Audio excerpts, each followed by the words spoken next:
गरीबी एक ऐसी समस्या जो हर सरकार में, हर चुनाव में खूब उछाली जाती है। कम होने के जमकर दावे होते हैं, लेकिन आजादी के बाद से लेकर आज तक ना तो ये पूरी तरह से गायब हो पाई है और ना ही सियासी मुद्दे से बाहर निकल पाई है। ना जाने कितनी सरकारें इस गरीबी पर अपनी सियासी रोटियां सेक चुकी हैं, लेकिन एक गरीब है जिसकी थाली में रोटी कभी पूरी पड़ ही नहीं पाती। एक बार फिर देश में चुनावी मौसम है, दावों और वादों की बरसात है। उन सब में सबसे टॉप पर है गरीबी, जिस पर सरकार और विपक्ष के अपने अपने दावे हैं। दरअसल बीजेपी की शिकायत पर चुनाव आयोग ने राहुल गांधी के खिलाफ नोटिस जारी किया है। बीजेपी ने राहुल गांधी पर गरीबी को लेकर झूठे दावे करने का आरोप लगाया है। बीजेपी ने नीति आयोग की रिपोर्ट का हवाला देकर राहुल गांधी के खिलाफ शिकायत की है। बीजेपी का आरोप है कि राहुल गांधी ने 12 अप्रैल को केरल की चुनावी सभा में गरीबी बढ़ने की बात कही थी। एक झटके से हिंदुस्तान से हम गरीबी को मिटा देंगे। देखिए, मेरे दिमाग में एक नंबर है। नरेंद्र मोदी जी ने 16 लाख करोड़ रुपया 22-25 लोगों का कर्जा माफ किया है। राहुल गांधी के बयान के बाद नीति आयोग की वो रिपोर्ट भी जानना जरूरी है, जिसका बीजेपी हवाला दे रही है। इस साल की शुरुआत में नीति आयोग ने एक रिपोर्ट जारी कर बताया था कि पिछले 2014 से लेकर 2023 तक भारत के 24.8 करोड़ लोग गरीबी से बाहर निकले हैं। नीति आयोग की रिपोर्ट को राष्ट्रपति ने भी सदन में पेश किया था। नीति आयोग के अनुसार मेरी सरकार के 1-2 के कार्यकाल में करीब 25 करोड़ देशवासी गरीबी से बाहर निकले हैं। वहीं प्रधानमंत्री भी आयोग की रिपोर्ट को लेकर कई मंचों पर अपनी सरकार की पीठ थपथपा चुके हैं। पिछले 10 साल में देश में जो सबसे बड़ा काम मैं मानूंगा, जिसके लिए आपको भी संतोष होगा, वो काम हुआ है 10 साल में 25 करोड़ लोग गरीबी से बाहर निकले हैं। केवल नीति आयोग ही नहीं, दुनिया भर की और भी कई संस्थाएं हैं जो नीति आयोग की रिपोर्ट का समर्थन करती हैं। अमेरिकी थिंक टैंक ब्रुकिंग्स ने भी दावा किया है कि भारत में अत्यधिक गरीबी अब पूरी तरह से खत्म हो गई है। इसकी वजह सरकार की मजबूत नीति है।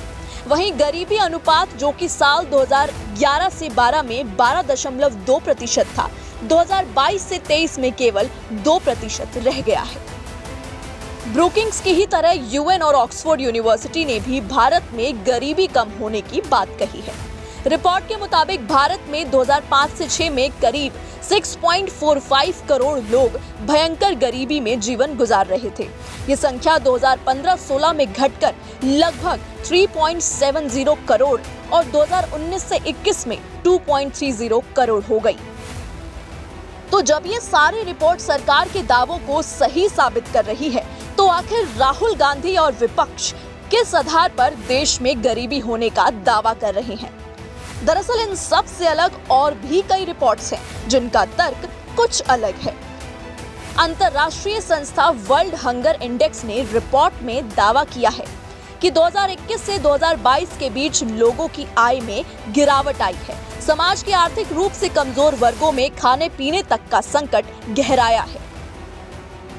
इसके अलावा प्यू रिसर्च सेंटर की एक रिपोर्ट के मुताबिक महामारी से आई आर्थिक मंदी के कारण साल 2022 में भारत में लगभग 75 मिलियन यानी 7.5 करोड़ लोग गरीबी के दलदल में फंस गए। इस रिपोर्ट में उन लोगों को शामिल किया गया है जो प्रतिदिन $2 यानी करीब 165 रुपए या उससे भी कम पर जीवन यापन करते हैं। ये तो हुई रिपोर्ट्स की बात, लेकिन जब बात गरीबी की हो रही है तो देश की अर्थव्यवस्था और प्रति व्यक्ति आय की बात भी होनी चाहिए। भारत, जिसे लेकर मौजूदा सरकार लगातार ये दावा करती रही है कि भारत दुनिया की 5वीं अर्थव्यवस्था बन गया है और तीसरी सबसे बड़ी अर्थव्यवस्था बनने की ओर अग्रसर है, जो कि एकदम सही बात है। लेकिन वो बात जिसके बारे में मौजूदा सरकार कोई जिक्र नहीं करती, वो है भारत की प्रति व्यक्ति आय।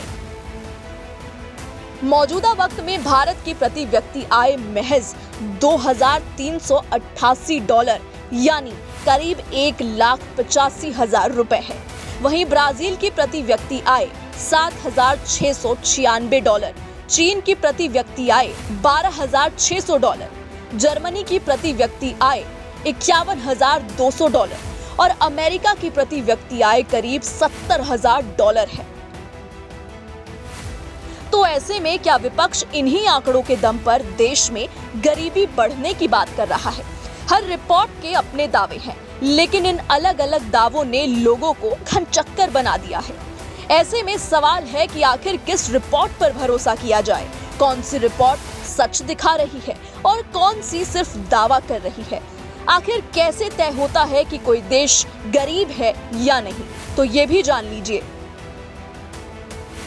गरीब शब्द को परिभाषित करने के लिए कई पहलू जिम्मेदार होते हैं, लेकिन आमतौर पर जो अपनी बुनियादी जरूरत पूरी न कर सके उन्हें गरीब की श्रेणी में रखा जाता है। भारतीय योजना आयोग के अनुसार कैलोरी की मात्रा को गरीबी के मापदंडों के रूप में माना गया है। ग्रामीण इलाकों में 2400 कैलोरी और शहरी इलाकों में 2100 कैलोरी से कम उपभोग करने वाले लोगों को गरीब माना जाता है।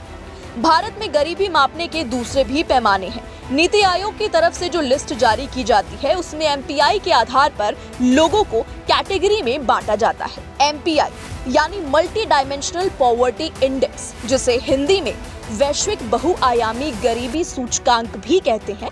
एमपीआई गरीबी को स्वास्थ्य, शिक्षा और लाइफस्टाइल के कुछ महत्वपूर्ण और बुनियादी मानकों के आधार पर परिभाषित करती है। अलग अलग राजनीतिक पार्टियां गरीबी से जुड़े नारे देकर सत्ता में आती रही हैं। 1971 में इंदिरा गांधी ने गरीबी हटाओ का नारा देकर सरकार बनाई थी। उनके बाद राजीव गांधी ने भी यही नारा दिया और देश के प्रधानमंत्री बने। 2014 में सत्ता में आई मोदी सरकार भी तब से लेकर आज तक गरीबी हटाने के दावे करती रही है। एक बार फिर 2024 के चुनाव में भी गरीबी हॉट टॉपिक है। देखना होगा कि इस बार जीत गरीब की होती है या फिर गरीबी की।